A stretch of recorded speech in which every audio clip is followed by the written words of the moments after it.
आज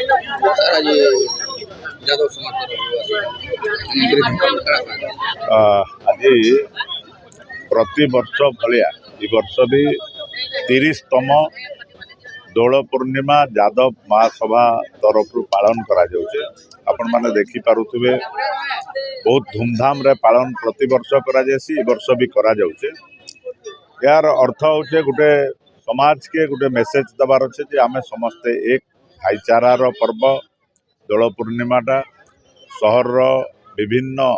जगह आमर कचरी चौक माँ समलेश्वरी मंदिर पाटणेश्वरी मंदिर परिक्रमा करी माँ आशीर्वाद नहीं करी समस्ते केंता दोल पूर्णिमा एवं होली के शांति श्रृंखला सहित पालन करबे एवं ए वर्ष समस्तंकर लगी मंगलमय हो समस्तंकर लगी सुख आनीदौ ये प्रार्थना माँ ठाने एवं भगवान यादव मानकर जे भगवान आमर समस्तंकर भगवान श्रीकृष्ण ठाने याके नहीं करी प्रार्थना करा दिबार कार्यक्रम के लोक गहली आपण माने देखि पारुथिबे। तो यार उद्देश्य होचे बेटा कि गोटे शांतिर वातावरण तैयारी हो समस्ते सुखरे रहो।